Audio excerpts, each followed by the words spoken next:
জীবনে কিছু দুঃখ থাকে, একান্তই ব্যক্তিগত। এগুলো এমন দুঃখ যেগুলো কারো সামনে খুলে বলা যায় না। আবার নিজের ভেতরে পুরোটা ধরে রাখা কঠিন হয়ে ওঠে। যেন বুকের ভেতর অদৃশ্য এক যন্ত্রণা, যা কেউ দেখে না, কেউ বোঝেও না। কিন্তু সেই তীব্র ব্যথা প্রতিদিন বয়ে নিয়ে পথ চলতে হয়। সবচেয়ে কষ্টের বিষয় হলো এই দুঃখগুলো অপরিচিত কারো দেওয়া নয়। এগুলো আসে খুব আপন মানুষের কাছ থেকে, যাদের উপর ভরসা ছিল, যাদের কাছে নিজেকে নির্ভয়ে সঁপে দিয়েছিলাম। তারাই অজান্তে বা ইচ্ছে করে এমন কিছু রেখে যায় মনে, যা আর মুছে ফেলা যায় না। সেই স্মৃতিগুলো ঠিক আগুনের দাগের মতো, সময় যত পেরিয়ে যাক চিহ্নটা থেকে যায়। আমরা চাই কাউকে বলতে, মনটা হালকা করতে, একটু স্বস্তি পেতে। কিন্তু প্রকাশ করতে গেলে শব্দগুলো যেন গলায় আটকে যায়। মনে হয় এই অনুভূতি কেউ বুঝবে না। এটা আমারই একান্ত ব্যথা, তাই আর বলা হয় না। শুধু হাসি মুখে সব আড়াল করে রাখতে হয়, যেন কিছুই হয়নি কখনো। রাত গভীর হলে চারপাশ যখন নিস্তব্ধ হয়ে যায়, তখন সেই চেপে রাখা অনুভূতিগুলো আবার জেগে ওঠে। স্মৃতিরা নীরবে চোখের জল হয়ে ঝরে পড়ে। পুরনো কথা, পুরনো মানুষ, পুরনো আশা, সব একসাথে ভিড় করে আসে। চুপচাপ তাকিয়ে থাকি অন্ধকারে, আর ভাবি কেন কিছু সম্পর্ক এত আপন হয়েও এত দূরে চলে যায়। এই দুঃখের কোনো শেষ নেই, কোনো ভাষা নেই। এটা শুধু একান্তই ব্যক্তিগত অনুভূতি, যা বুকের ভেতর ধীরে ধীরে জমে ওঠে। আর একসময় জীবনের স্মৃতিতে মোড়ানো গুরুত্বপূর্ণ অংশ হয়ে যায়। আমরা চাইলে এটাকে মুছতে পারি না, এড়িয়ে যেতে পারি না, শুধু বয়ে নিয়ে চলতে হয় নীরবে। তবুও মানুষ বেঁচে থাকে এই না বলার দুঃখ নিয়ে, এই একান্ত নিজের কষ্ট নিয়েই। হয়তো একটু হাসে, একটু ভালোবাসে, আর ভেতরে ভেতরে নিজেকে সান্ত্বনা দেয়, সব ঠিক হয়ে যাবে একদিন। সুপ্রিয় দর্শক, আসসালামু আলাইকুম। আমি লাকি, ঢাকা থেকে বলছি। লাকিস মিনি ওয়ার্ল্ডের পক্ষ থেকে আপনাদের সবাইকে শুভেচ্ছা জানাচ্ছি। কাছে কিংবা দূরে, দেশ এবং দেশের বাইরে, যে যেখান থেকে আমার আজকের ভিডিওটি দেখছেন কিংবা দেখছেন না, আশা করছি আল্লাহ পাকের অশেষ রহমতে আপনারা সবাই খুব ভালো আছেন। আমিও আলহামদুলিল্লাহ আল্লাহ পাকের অশেষ রহমতে বেশ ভালোই আছি। চলে এলাম আজকে নতুন আরেকটি দিনের গল্প, কথা এবং কাজ নিয়ে। কেমন আছে আমার সমস্ত মিষ্টি ভাই আপুরা? আই হোপ সবাই ভালো আছেন, সুস্থ আছেন এবং নিরাপদে আছেন। আজকের ভিডিওটি সকাল থেকে শুরু করেছি নাস্তার পর্ব দিয়ে। তো কথা বলতে বলতে তো নাস্তা রেডি করে ফেলেছি। আজকে সকালে নাস্তায় নুডলস করেছিলাম মটরশুঁটি দিয়ে, আর সাথে কিছু সবজি ছিল। তো যাই হোক, এরপর চলে এলাম সংসারের কাজকর্মে। আজকে আমার কিচেন কর্নারটা পরিষ্কার করে নিব। হয়তোবা দেখতে মনে হচ্ছে অনেক সাজানো গোছানো, পরিপাটি, পরিষ্কার, কিন্তু না, ক্যামেরায় সবকিছুই কিন্তু বোঝা যায় না। প্রত্যেকটা জারের উপরে এত পরিমাণ ধুলাবালু পড়েছে, যেটা বলে বোঝাতে পারবো না। তো আমার এই কিচেন কর্নারটা কিন্তু সম্পূর্ণই জানালা দিয়ে ঘেরাও করা। তো মাঝে মাঝে যখন একটু ভাবসা গরম লাগে কিচেনের মধ্যে, তখন কিন্তু একটু জানালাটা খুলে দিই।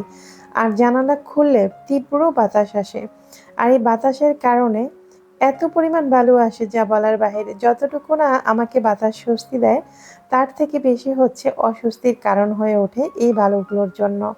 এই যে দেখেন, এত ছোট ছোট জারগুলো যখন সাজিয়ে গুছিয়ে রাখি, আর সেগুলো যদি এভাবে ময়লা বালুতে ভরে যায়, তখন কেমনটা লাগে। তো আজকে কি আর করার, ভাবলাম যে না, নাস্তা বানিয়ে প্রথমে এই কাজটাই করে ফেলি। কারণ এই কর্নারটা অনেক দিন পর্যন্ত ভাবছিলাম পরিষ্কার করব করব, কিন্তু হয়ে ওঠে না। কারণ নিজে তো অসুস্থ থাকি, সেটা তো জানেন। গত 2 দিন পর্যন্ত আবার আমি একটু অসুস্থ ফিল করছি, যে কারণে কিন্তু ভিডিও শেয়ার করিনি আপনাদের সাথে। তো আজকে ভাবলাম যে না, আপুদেরকে তো কথা দিয়েছি রেগুলার কাজ করব, সে কারণে আবার নতুন একটা ভিডিও নিয়ে আপনাদের মাঝে হাজির হয়ে গেলাম। নর্মালভাবে কাজ করা আর ভিডিওর ফুটেজ নিয়ে কাজ করা, এই দুইটার মধ্যে তো পার্থক্য আছে। এটা নিশ্চয়ই আমার যে সকল আপুরা ভিডিও শ্যুট করেন তারা তো বুঝতে পারেন। তো যাই হোক, এমনিতেই ভালো লাগে না, তাই ভাবলাম যতটুকু সম্ভব আজকে আমার কাজটা তুলে ধরি। যদিও অসুস্থ শরীর নিয়ে কখনোই কিন্তু আমি থেমে থাকি না। জানি না কতটুকু বিশ্বাস করবেন, তবে সত্যি কথা বলতে, যারা আমরা একদম হাউস ওয়াইফ বা আমাদের সংসারটাকে প্রচুর ভালোবাসি, তারা কিন্তু শত অসুস্থ হলেও শুয়ে থাকতে পারি না বা কাজ করব না, নিজেকে একটু আলসেমি ভাব ওরকম কিছু কখনোই কিন্তু ফিল করতে পারি না। যতটুকু আলসেমি ভাব আসে সেটাও কিন্তু দূর করতে হয়। কারণ এই যে সংসার, রান্না-বাড়া, ঘর গোছানো, তার মধ্যে আমার তো ছাদ বাগান রয়েছে। এই সব মিলিয়ে এখন একদমই ব্যস্ত সময় পার করতে হচ্ছে। আর তার মধ্যে তো নতুন করে আবার ছোট্ট একটা মিনি কিচেনও এড করেছি। আজকে কিন্তু আমাকে ২ টা চুলায় রান্না করতে হবে। তো হয়তো একটা চুলাটা আপনাদের সাথে শেয়ার করব। আর অন্যটা শেষ পর্যন্ত দেখিয়ে দিব কি রান্না করেছিলাম। যেহেতু এখন ২ টা কিচেনে রান্না করতে হবে, তাই আমার কাজের চাপ কিন্তু অনেক বেশি বেড়ে যায়। আর তাছাড়া ছোট কিচেনে রান্না করতে কিন্তু অনেক সময় লাগে।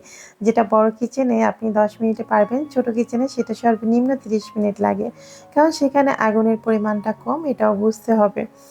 তো যাই হোক, এখন কাজের চাপ তো আরো বাড়িয়ে নিয়েছি। তাই কি করার আছে, অতিরিক্ত কাজ যেহেতু, তাই একটু বুদ্ধি খাটিয়ে কিন্তু আমাকে কাজটা করতে হবে। সে কারণে আজকে কিন্তু আমি ২ টা চুলায় একসাথেই রান্না বসাবো। ২ দিক থেকে হ্যান্ডেল করতে হবে। তো এখন হচ্ছে রান্না বসানোর আগে এই সাইডটা ভালো করে আমি গুছিয়ে নিচ্ছি। আমার বাসায় বা কিচেনে যেখানেই বলেন না কেন, একটু ধুলাবালু বা নোংরা এগুলো যদি দেখি, তাহলে আমার আর কোনো কাজ নেই। মানে সবকিছু বাদ দিয়ে ওই কাজটা আগে গোছাতে হবে, এটা হচ্ছে মূল কথা। আমি নোংরা, ধুলাবালু মানে কোনো কিছুই একদমই পছন্দ করি না। আমার সারাদিন এগুলো নিয়ে কিন্তু টুকটাক করে কাজ করতে সময় চলে যায়। অনেক সময় তো আমি এসবের জন্য বাচ্চাদের সাথে অনেক রাগারাগি করি যে ওরা কেন এরকম করে বা একটু এলোমেলো করে। সব মিলিয়ে আসলে সারাদিনটা আমার এই সংসারের পেছনেই কেটে যায়। তো এই যে কথা বলতে আমার এই কর্নারটা কিন্তু পরিষ্কার করে ফেলেছি। সবকিছু মুছে নিয়ে আবার নতুনভাবে সাজিয়ে নিয়েছি। সাজানোটা কেমন হয়েছে সেটা কিন্তু অবশ্যই কমেন্ট বক্সে জানাতে ভুল করবেন না। যদিও অনেকদিন পর্যন্ত আমার কিচেনটা ঠিকঠাকভাবে আবার গুছিয়ে নিতে পারছি না। তার বিশেষ একটা কারণ হচ্ছে, এটা নির্মাণাধীন একটা ভবন। যতই আমি পরিষ্কার করি তত নোংরা হয়। তাই ইচ্ছে করে না এখন আর কোনো কিছু সাজিয়ে রাখি। মনে হয় মাঝে মাঝে কোথাও একটা স্তূপ করে রেখে দেই।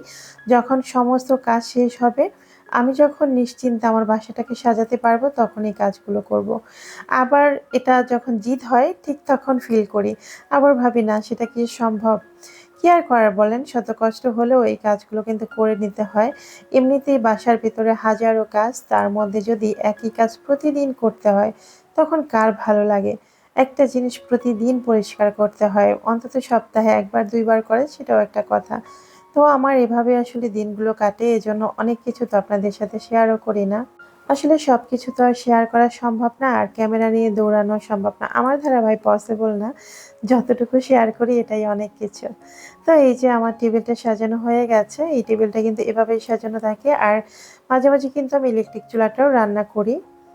তো কেমন হয়েছে আমার এই কর্নারটা সাজানো, অবশ্যই কমেন্ট বক্সে কিন্তু কমেন্ট করতে ভুল করবেন না। তো অনেক বড় একটা বলতে পারেন যুদ্ধ জয় করেছি। কারণ এই জায়গাটা এত বেশি বালু পড়ে। প্রতিদিন টেবিলটা কিন্তু মুছি। তারপরও বালু এসে আবার সব এলোমেলো করে যায়।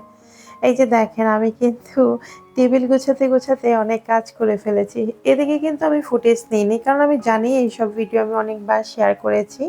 তো আমি আসলে এই যে রান্নার জন্য চিকেনগুলো ভেজে নিয়েছিলাম। তো আমি ভাবলাম যে না, এটা আর কি আপনাদের সাথে শেয়ার করব। তাই অফ ক্যামেরায় চিকেনগুলো ভেজে নিয়েছি। আর চিকেনটা ভাজতে তো অনেক সময় লাগে, সেটা তো বুঝেন। আজকে হচ্ছে আমি মোরগ পোলাও রান্না করব। বাসায় তো গেস্ট আছে, আমার ভাইয়া আছে, ভাইয়ের বউ আছে। আর সাথে আছে আমার ভাইয়ের কিউট একটা মেয়ে। তো ও হচ্ছে আজকে মোরগ পোলাও খাবে। ওর জন্যই বলতে পারেন মোরগ পোলাও রান্না করছি। তো যেহেতু ওর পছন্দ, শুধু ওর পছন্দ বলে ভুল হবে। আমার মেয়েরও কিন্তু ভীষণ মোরগ পোলাও পছন্দ। তো রান্না যেহেতু করছি, একটু পরিমাণে বেশি করেই করছি, যেন বাচ্চারা একটু তৃপ্তি সহকারে খেতে পারে। যদিও আমার কাছে কিন্তু কখনোই মোরগ পোলাওটা পছন্দ না। আমার এখন আর এই ধরনের খাবার খেতে তেমন একটা ভালো লাগে না। আর এমনিতেও আমি খাই না। বলতে পারেন এই ধরনের খাবারগুলো খাওয়া আমি একদমই বন্ধ করে দিয়েছি। তো একটু বুদ্ধি করে আগে থেকে চিকেনটা ভেজেছি বলে সঙ্গে রান্নাটা বসিয়ে দিতে পেরেছি। আর সবথেকে বড় কথা হচ্ছে, সময়টাও কিন্তু অনেক কম লাগবে।